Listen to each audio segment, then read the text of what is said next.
Good afternoon, and welcome to my lecture recital, a Hungarian exotic ingredient in operetta, the csardas. This recital is presented in partial fulfillment of the Doctorate of Musical Arts at the University of Southern Mississippi. My full bibliography is available upon request, so if you'd like that, please come and talk to me after the show.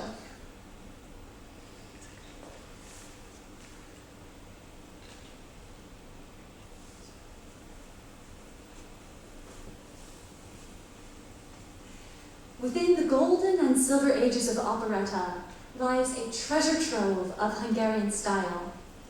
The national dance of Hungary finds new life as vocal music in the csardas, set by three main composers of the period. The exotic Hungarian style inspired music lovers the world over. I welcome you with the iconic strains of Strauss II's Wiener Blut, and invite you to float away on the melodies of Vienna in the 1800s.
Austria expanded to include Hungary during this period, and dance music from both cultures unified it in Vienna, the seat of the Austro-Hungarian Empire.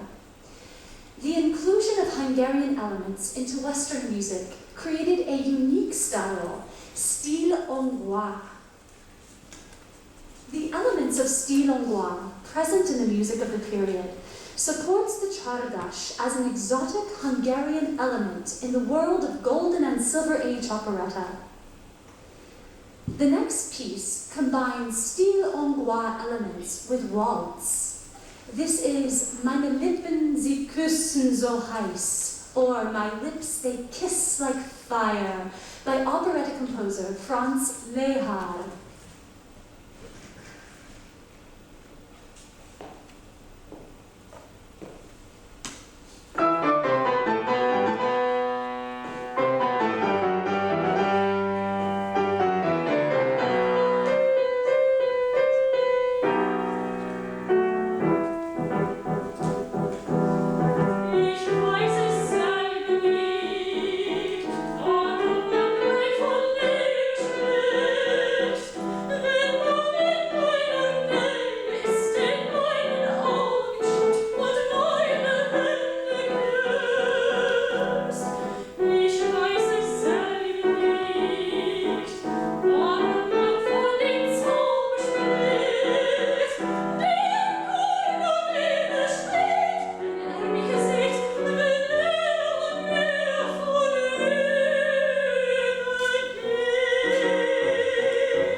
exotic Hungarian element plays an important role in operetta and the musical heritage of Vienna.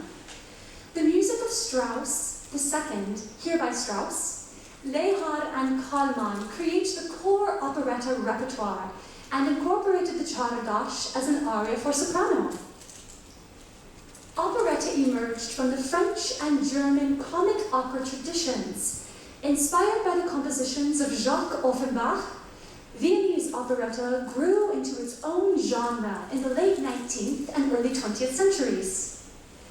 As operetta developed, the sang recitative was replaced with spoken dialogue, with musical numbers scattered in between.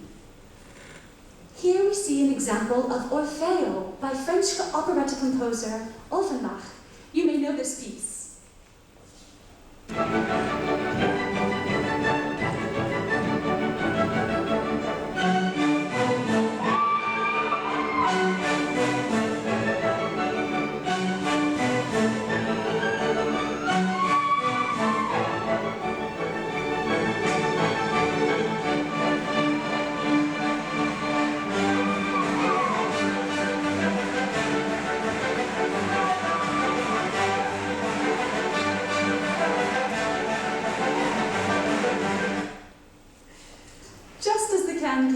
Is associated with France. The Czardash is representative of the Hungarian people, their traditions, heritage, and history.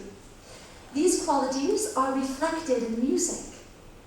Utilizing popular forms of the day, composers flooded society with dance music that delighted during the golden and silver ages of operetta.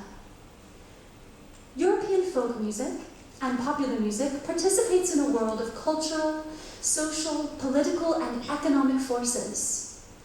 By associating the development of the genre, we gain the understanding of operetta as a crystallization of the time period. We also understand the importance of Hungarian folk elements in Viennese operetta. The economic force driving the development of the genre was the newly emerging middle class, or bourgeoisie. The libretti and popular dance forms incorporated in operetta reflected the sentiments of the consumers. Audiences dreamed of scandal and intrigue, wrapped up in the guise of forbidden love and heartfelt desire for equality and homeland. The libretti share a strong female protagonist, entangled in affairs of the heart, yearning for hearth and home. The modal mixing, or major and minor keys, present in the Czardash, imbue the aria with profound sadness and fiery passion, creating an irresistible dichotomy which appeals to the duality of human nature. The slow and fast sections, which became the standard form of the Czardash, reflect two sides of the Magyar, or Hungarian disposition. The first, slow, dignified, proud, and the second, daring, virile, and courageous. The unique political and social atmosphere of Vienna in the late 1800s created a conjunction of three cultures: Viennese, Hungarian, and Gypsy. Style hongrois has long meant music evocative of the Hungarian Gypsy context. I also consider it appropriate to use Hungarian in specific reference to the musical content, almost all of which is independently Hungarian, and also use Gypsy for the performance characteristics, and to link it with those who both performed it in Hungary and disseminated it as they moved westward. The accurate use of both terms involves great overlap. As classically trained composers incorporated the Hungarian musical content and the exotic characteristics of Gypsy performers, style hongrois flowered into a musical language with the ability to express what had previously been inexpressible within classical music at the time. Appearing in the work of Liszt, style hongrois was considered a separate dialect, proven by the fact that the gestures of which it is composed appear in the works of a wide variety of composers, and that its appearance always has the same extraordinary, exotic sound.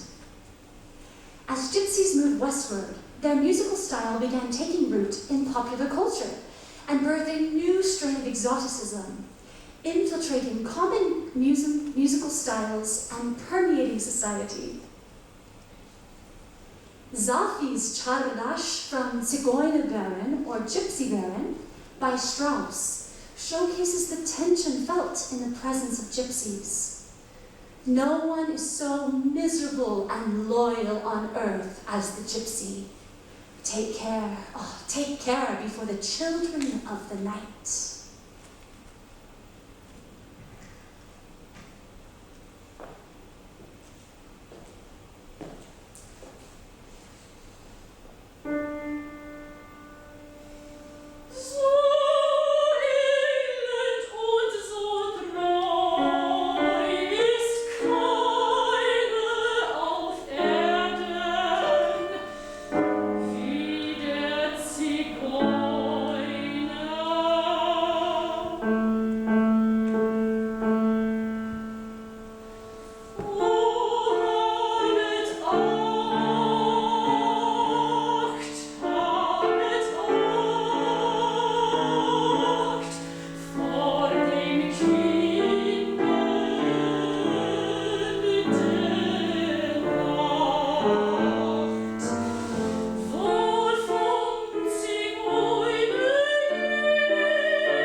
The Czardash developed from the Verbunkos, or recruiting dance, from the German word Werbung, or recruitment.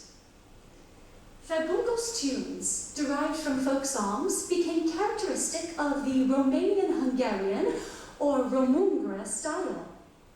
Before the Austro-Hungarian Imperial Army adopted conscription to fill its ranks, officers would tour the villages and entice young men to enlist with lively dance displays. The 18th century Verbunkos shared certain features with much of European music of the period: periodic structure, tonic and dominant triads, melodic turns. But it had unique traits, including characteristic figures of dotted rhythms, triplets and descending note pairs, cadential syncopations, and ornaments attached to long notes. Verbunkos art music was published in Vienna during the late 18th and early 19th centuries, and was popularized through public, virtuosic performances, particularly by Hungarian violinist and composer János Bihari. The Ottoman siege of Vienna in 1683 exposed Eastern Europe to the traditional Turkish Janissary band. The instrumentation of this band became an earmark of the Çağdaş and includes wind instruments, percussion, and cymbals. And you can see the wind instrument here at the top of the hill. As the popularity of wind instruments increased, they were often featured as soloists, demonstrated in Strauss's Çağdaş from Die Fledermaus.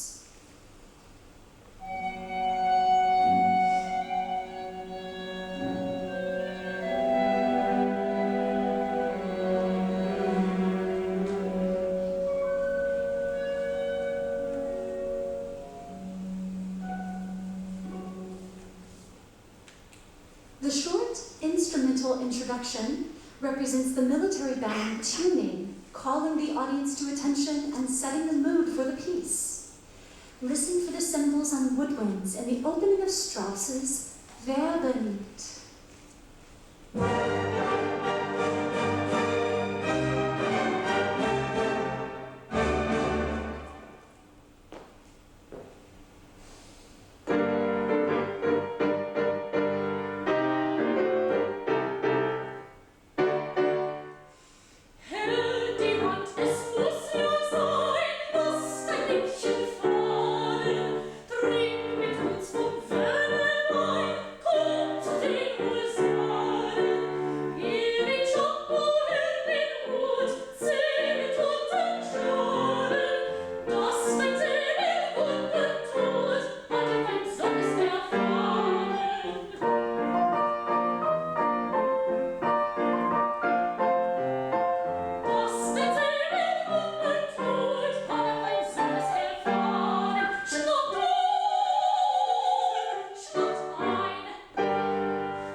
Inherited musical elements from the Fabungos, which it replaced as the Hungarian national dance around 1835. These elements include melody and rhythm found in the fiddle tradition. Small, jangling ornaments and grace notes constitute one category and are present in Kalman's Chardash, Haya in den Bergen, annotated as an upper mordant, which you see here is a little squiggle.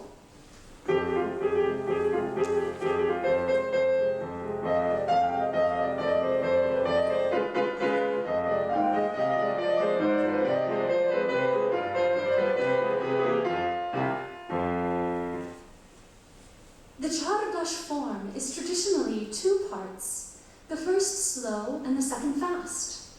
A defining feature incorporated in the form is the traditional accellabando that occurs at the beginning of the fast section, inherited from the gypsy performers who disseminated the music.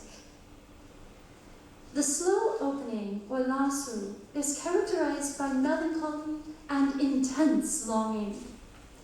This is captured beautifully in the violin solo opening the Chardash, Hör ich sie mal klingen, from Lehar's Zigeunerlieder.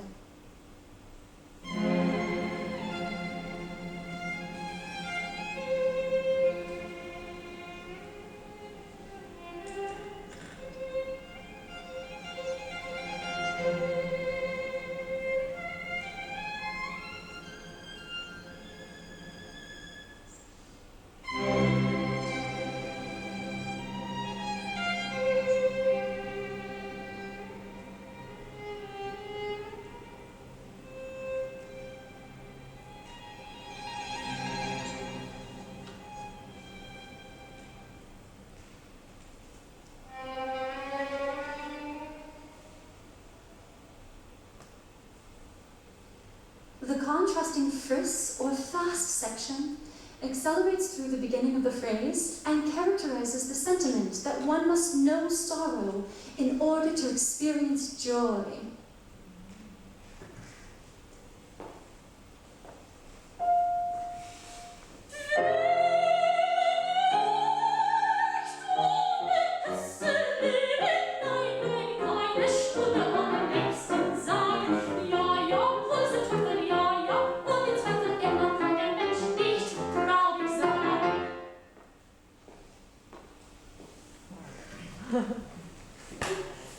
A definitive rhythm of style longois is the bolkatso, often called the bolkatso cadence because of its frequent appearance at the end of phrases. The rhythm comes from the heel and spur clicking figure common to Hungarian dance and signifies the importance of the Hungarian dance tradition and equestrian aspect of a nomadic lifestyle. The bolkatso rhythm is also a melodic gesture with a specific contour, a turn beginning with an upper neighbor. Here is an example of the heel and spur click inherited from the Febunkos dance. Listen specifically for the melody of the cadence, and I'll play it for you.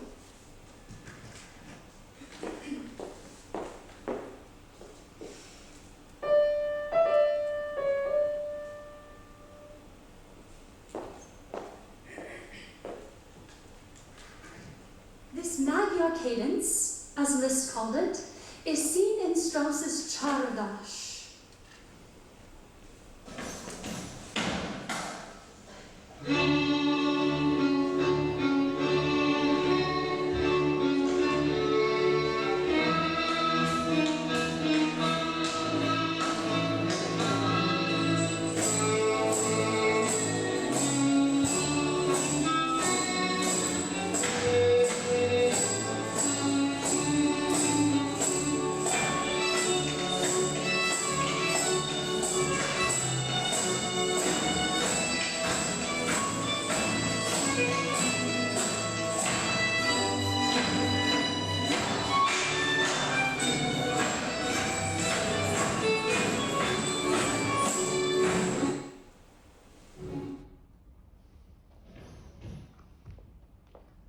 Alex will now play the excerpt from Strauss's Chardash. Listen for the very end, you'll hear it.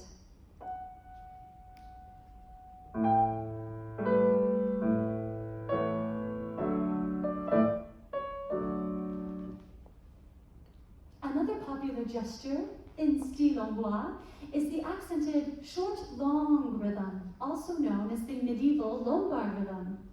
The short-long Lombard rhythm is used by Brahms in his Hungarian dance number 17.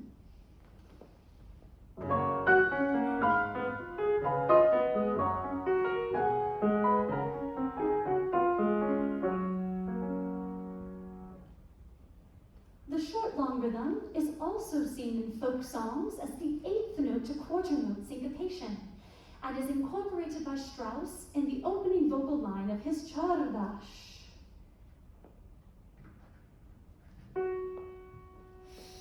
Klänge der Heimat, erweckt mir das Sinnen, rufet die Tränen ins Auge mir.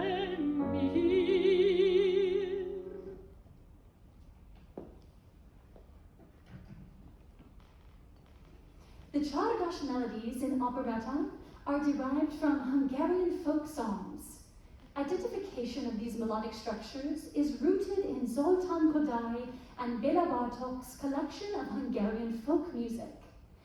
This body of work is staggering and includes instrumental as well as vocal music. Hungarian folk song has root melodies which stay consistent, even as improvisation and ornamentation change with time. On the screen is a root melody generated by Bartók's collection of Hungarian folk songs. Note the short-long Lombard rhythm.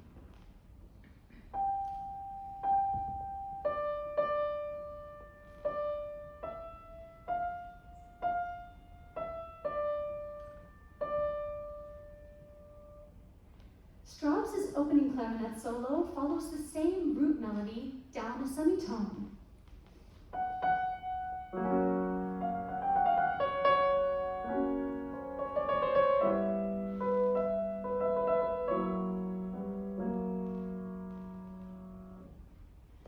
The emotional vibration of intense longing matches the Hungarian cultural and folk music practice of lament. Sung at the death of a loved one, lament uses traditional formulae with text and melody improvised in recitative fashion. The falling fourth or fifth is prevalent. Listen for the lament quality in the opening vocal line of Lange in den Bergen.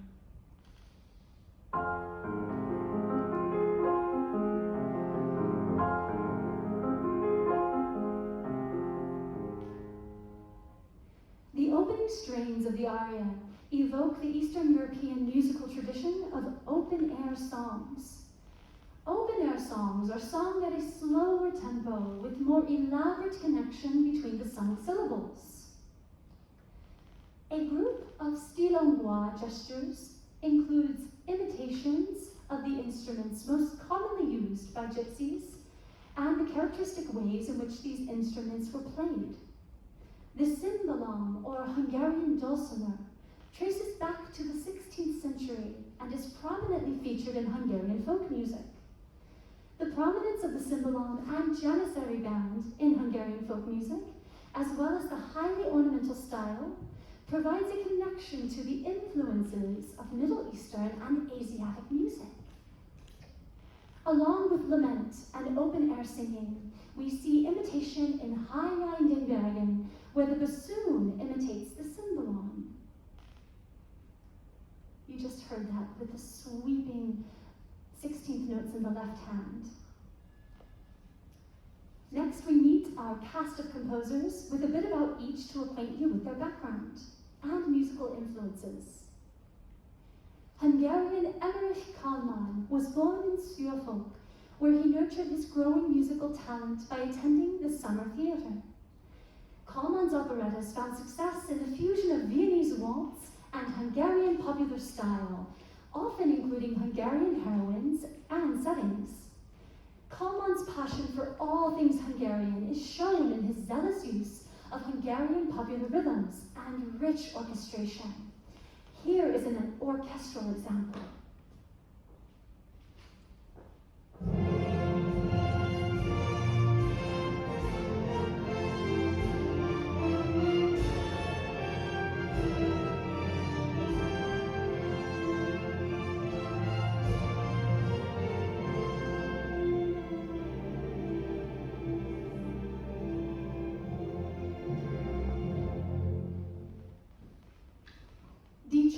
Fürsten premiered in Vienna at the Johann Strauss Theater in 1915.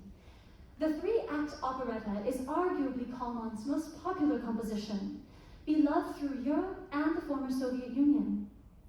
The libretto focuses on a successful cabaret singer, Silva Varescu, who is preparing for an American tour. True to the farcical nature of Viennese operetta, the heroine has many admirers, but loves Prince Edwin against his family's wishes. The aria opens maestoso march, complete with the Bolkazol rhythm, calling to mind the Janissary band. We see the style hongrois cymbalom imitation, paired with a descending fourth in the vocal melody, sung in the open-air style. Recall that example from earlier. The faster B section begins in 2/4 allegro, the text breaking down into syllabic setting. The heroine reiterates her heart's wild dancing nature on "Oh la la," after which the music breaks into frenzied dance with swirling 16th notes.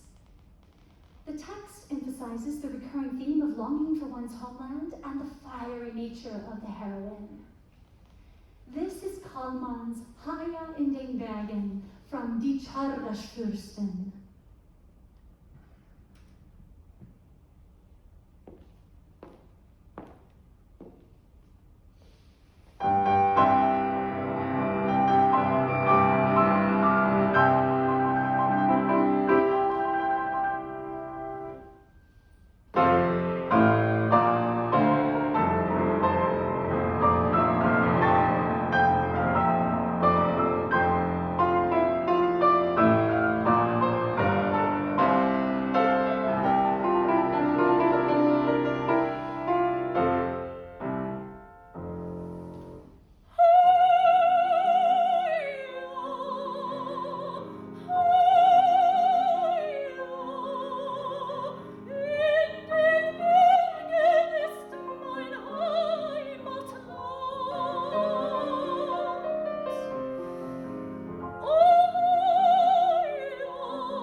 Lehár was the leading operetta composer of the 20th century, renewing the genre. Lehár's most popular work, Die lustige Witwe, or The Merry Widow, helped establish him among Strauss and Offenbach as hallmark composers of operetta. One of Lehár's influences as a composer was no doubt his father, Franz, who played horn in the orchestra of Theater an der Wien and served as a military bandmaster for 40 years and composed dances and marches. At 12 years old, young Franz entered the Prague Conservatory, studying with Dvorak. Zigeunerliebe, or Gypsy Love, displays Lehár's inspiration to write more serious opera, breaking the mold of operetta expectations. With colorful, lively orchestra, large chorus, and a bittersweet ending. The plot includes a twisted love story involving class and duty. Zorka is betrothed to Jonel, a man from her class. But at their engagement party, Zorka meets a wild gypsy violinist and is unsure whom to choose. The Czardash aria begins with an extended violin solo, imitating the cymbalom in circular 16th note sextuplets, ending in an upward sweeping scale. The heroine, Jona, begins the melody with an interval of a descending fourth. The tanz, or dance section, carries on with instruments only, repeating the first melody, and ends with a joyful 3-chord punctuation. This is Lehár's Czardash, Hörig Zimbalklänge from Zigeunerliebe.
Johann Strauss II hails from a well-established musical family in Vienna. The eldest son of Johann Strauss Sr., he studied at the Polytechnic University, intending to be a banker. He grew up immersed in music, constantly experiencing orchestral rehearsals in his family home. Johann studied the violin and composition secretly with Franz Amon, a member of his father's orchestra. He nourished his love for music even when expected to provide for the family, and in August 1844, he was granted license to hold musical entertainments. Strauss was also known for his love of history and marked every special occasion, event, or anniversary with a composition to match. His dance music entertained every social circle in Vienna, as well as Paris, London, New York, and Berlin. Strauss's greatest musical contribution, apart from the national identity of Viennese operetta, was the expansion of the waltz form by developing an introduction, lengthening the coda for balance, and expanding the waltz themes melodically and harmonically, making the whole more homogeneous. Strauss's setting of the Hungarian Csárdás seems the most Hungarian of them all. Rosalinda, disguised as a Hungarian countess, attempts to catch her husband red-handed, who has skipped prison in order to attend an opulent party.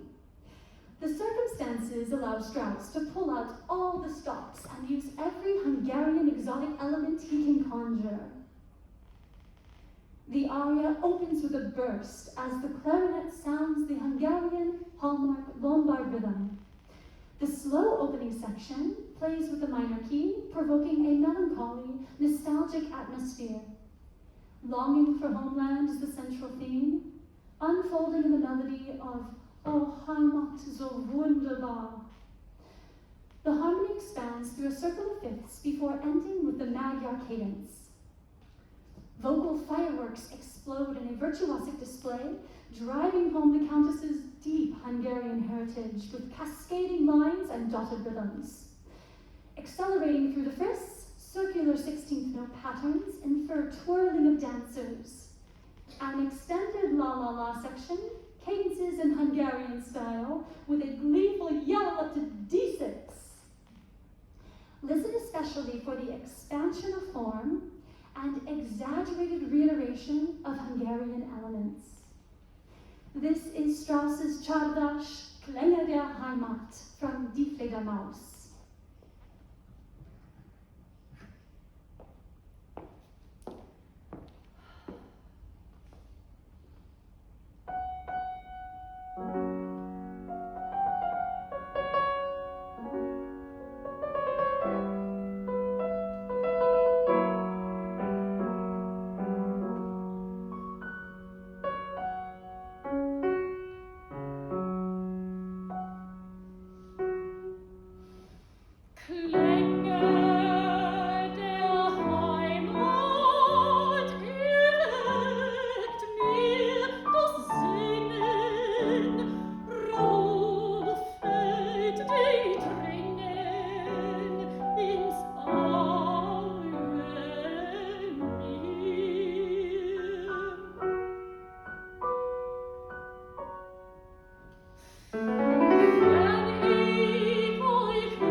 exotic ingredients of style hongrois and the chardash have enraptured audiences since the proliferation of the style. The contrast of the slow minor with the fast major section creates a sense of travel, flowing in constant change. This mimics the cycle of seasons on Earth, embracing the nature of a nomadic community, present in both Hungarian and Gypsy cultures. Deep longing for homeland, happy times, and loved ones are sentiments all humanity understands, bringing unity through the Chardash arias. Thank you for traveling to Europe with me today. I hope you enjoyed this presentation of a Hungarian exotic ingredient in operetta, the Chardash.